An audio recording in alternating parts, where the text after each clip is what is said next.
नमस्कार प्यारे बच्चों, कैसे हैं आप सभी। आशा करता हूं कि आप सभी बहुत अच्छे होंगे। मैं डॉक्टर पंकज साहिल सेंट पीटर्स लॉ एकेडमी के माध्यम से आप सभी की सेवा में हाजिर हूं। आज फिर कुछ नया बताने के लिए तो हिंदी के विषय में लेकर के आया हूं, कुछ रोचक कुछ नया।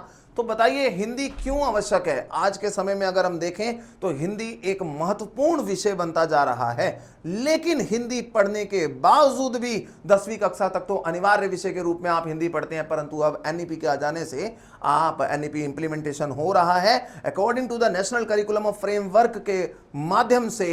इंप्लीमेंटेशन से अब आपको आगे तक उच्चतर कक्षाओं में भी भारतीय भाषाओं का अध्ययन करना होगा। तो हिंदी भी अपने आप में एक भारतीय भाषा है, जैसा कि आप जानते हैं, और हमारे संविधान में 22 भाषाओं को मान्यता प्रदान की गई है, जिसमें हिंदी भी विशेष रूप से एक भाषा है। उत्तर भारत में हिंदी बोली जाती है, तो कक्षा 12वीं तक आगे कॉलेज में भी आपको हिंदी पढ़नी होगी। तो चलिए बात करते हैं। इतना पढ़ने के बावजूद भी हिंदी हम इतने उच्च स्तर तक पढ़ लेते हैं। 10वीं तक के विद्यार्थियों को तो हिंदी अच्छे से आ जानी चाहिए, लेकिन मैं देखता हूं अक्सर, बहुत दुख होता है मुझे कि मैं देखता हूं बच्चों का बेस ही नहीं है। आपका बेस बिल्कुल कमजोर है, आधार नहीं है। अब बिना आधार के अगर मकान की दीवार खड़ी कर दी जाए तो वो दीवार क्या होगी, एक दिन भरभरा के नीचे गिर जाएगी, और जब गिर जाएगी तो आपको आपकी सफलता तो प्राप्त होगी ही नहीं, आप असफल हो जाएंगे और आप हार मान जाएंगे। तो अब हार नहीं माननी, क्योंकि सेंट पीटर्स लॉ एकेडमी के माध्यम से मैं डॉक्टर पंकज साहिल आपको हिंदी विषय के माध्यम से भी निश्चित रूप से सफल करवाने के लिए आ गया हूं। तो आइए शुरू करते हैं। बिल्कुल जड़ से मैंने इस पर काम किया और मैं कोशिश करता हूं कि आपको नीचे से हिंदी करानी शुरू करूं, जिससे कि आपको एक बार वर्णों का ज्ञान फिर से हो जाए, मात्राओं का ज्ञान फिर से हो जाए। जी आइए शुरू करते हैं। तो भाषा की सबसे छोटी इकाई क्या होती है बेटा, बताइए। भाषा की सबसे छोटी इकाई है वर्ण। क्यों है वर्ण? वर्ण भाषा की सबसे छोटी इकाई है क्योंकि इसके और अधिक टुकड़े नहीं किए जा सकते। मान लीजिए मैंने लिखा क, आप देख रहे हैं क, और क के किन से बना है, किन के संयोजन से बना है? क के नीचे ये हलंत जिसे आप लगाते हैं, इसको हिंदी में हल चिन्ह बोलते हैं। हलंत संस्कृत में होगा, लेकिन हिंदी में इसको हल चिन्ह बोला जाता है। और इसमें क्या जुड़ा हुआ है? अ जुड़ा हुआ है।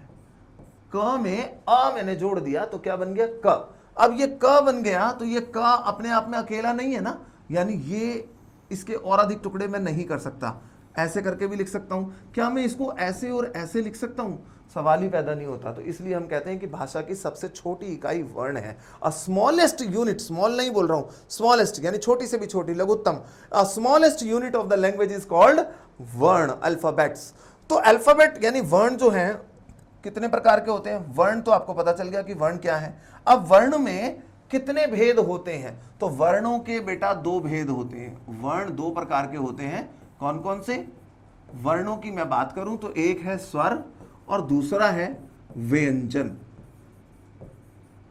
आपको अजीब जरूर लग रहा होगा कि इतने बड़े होकर के हम स्वर व्यंजन सीख रहे हैं, लेकिन बहुत जरूरी है बताना, इसलिए बता रहा हूं। स्वर और व्यंजन, स्वर को इंग्लिश में वोवेल्स बोलते हैं और व्यंजनों को इंग्लिश में कॉन्सोनेंट्स बोलते हैं। Is that clear? स्वर क्या है? अ आ,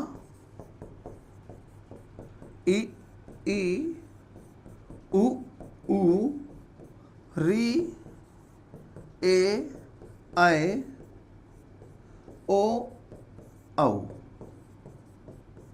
ये हिंदी के स्वर हैं। और वर्ण व्यंजन क्या है? क, ख, ग, घ और अड़ा। इस तरीके से ये पूरा ज्ञा तक, यानी ये जो है हिंदी के व्यंजन है। अब स्वर और व्यंजन में अंतर भी तो पता होना चाहिए। यदि कोई आपसे पूछ ले कि स्वर व्यंजन में अंतर क्या है, तो बड़े बड़े नहीं बता पाते। अच्छे अच्छे जिन्होंने 10वीं 12वीं तक हिंदी पढ़ी होती वो भी नहीं बता पाते।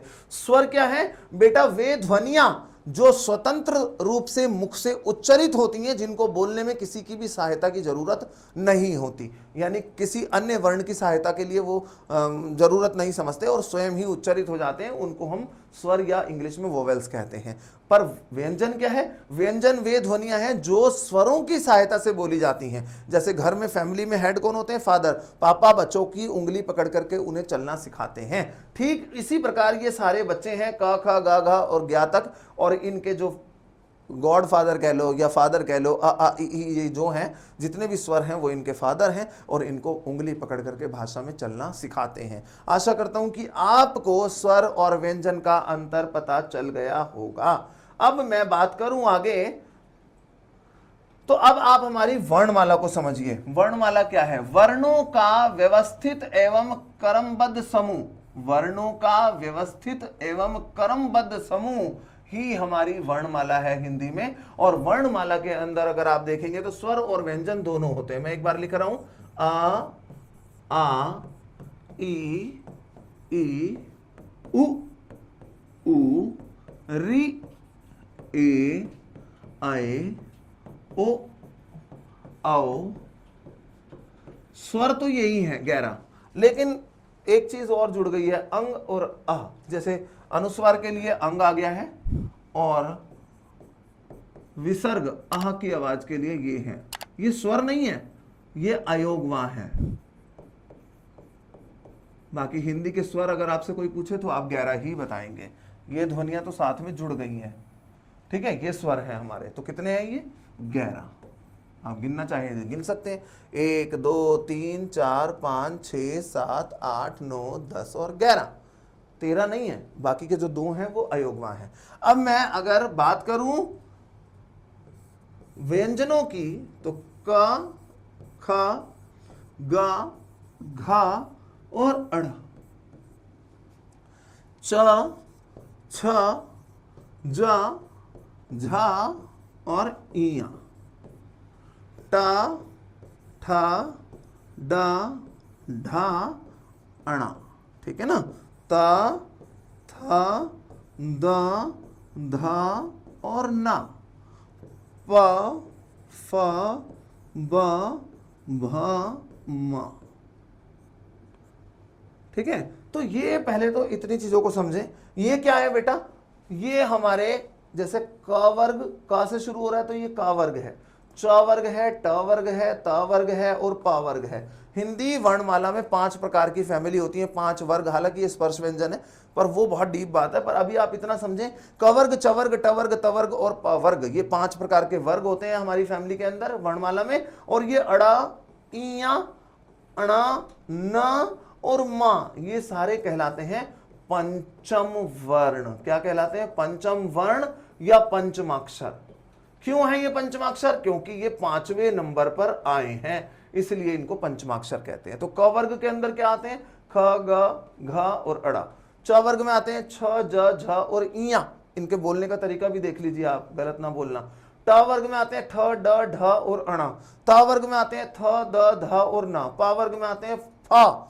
ये फा नहीं है, इंग्लिश में फा होता है। आप, ये ओष्ठ्य व्यंजन है, होठों से बोले जाने। Hindi is a purely scientific language. Hindi पूर्णतः वैज्ञानिक भाषा है, पर वैज्ञानिकता के पीछे तथ्य क्या है? आप उच्चारण गलत करते हैं, फा बोलते हैं, फा नहीं है बेटा, पा। अब बाकी देखो, आप होठ आपके भिड़ेंगे, मेरे बोलने के तरीकों को देखें, पा, बा, भा, मा, होठ चिपक रहे हैं।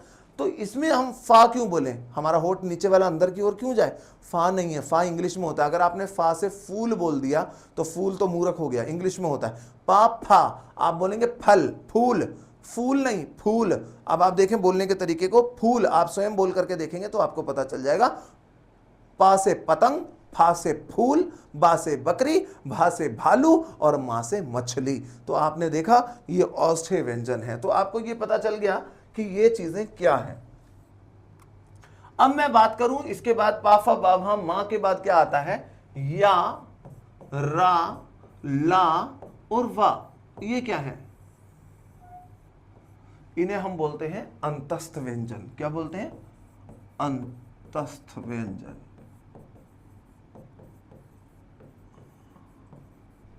इसके बाद आते हैं श, स और स और हा, ठीक है। ये क्या है? ऊष्म व्यंजन। ऊष्म का मतलब क्या होता है? बोलते वक्त जिन्हें थोड़ी सी ऊष्मा अंदर से निकलती है, ऊष्म व्यंजन कहलाते हैं। और इसके बाद आते हैं अक्ष, तरा, ज्ञा और श्रा। ये क्या है? ये है संयुक्त व्यंजन। क्यों है संयुक्त? इसका भी रीजन है, क्योंकि ये मेल से बने हैं बेटा, 2 वर्णों के।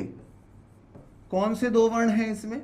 अब अक्षा को देख लीजिए, क और श, ये जुड़ा हुआ है इसमें, और आ तो सब में है ही, तो ये बन गया अक्षा। त्रा में त, और र और आ तो सब में है ही, तो तरा बन गया। ठीक है, अब बच्चे इसको बोलते हैं ज्ञा।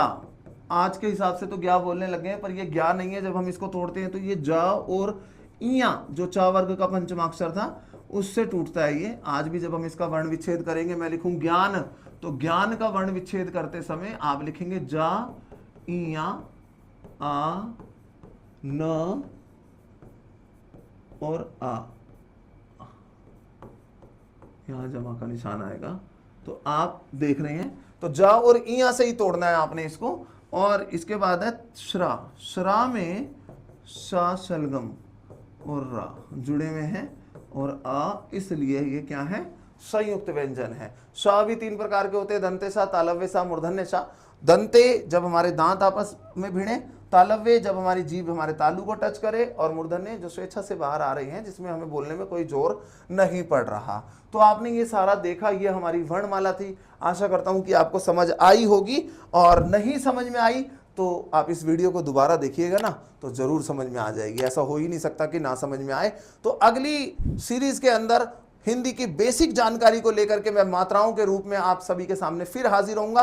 तब तक के लिए आज्ञा दीजिए। नमस्कार, जय हिंदी, जय हिंदुस्तान। हिंदी सीखो विद पंकज सर। आइए और सीखिए कुछ नया। लिंक्स के माध्यम से हमसे जुड़े रहिए। डिस्क्रिप्शन बॉक्स में आपको लिंक्स मिलेंगे, उनके माध्यम से जुड़ेंगे तो हिंदी को गहराई से जान पाएंगे। तो आज्ञा दीजिए, तब तक के लिए फिर मिलेंगे। नमस्कार, जय हिंदी, जय हिंदुस्तान।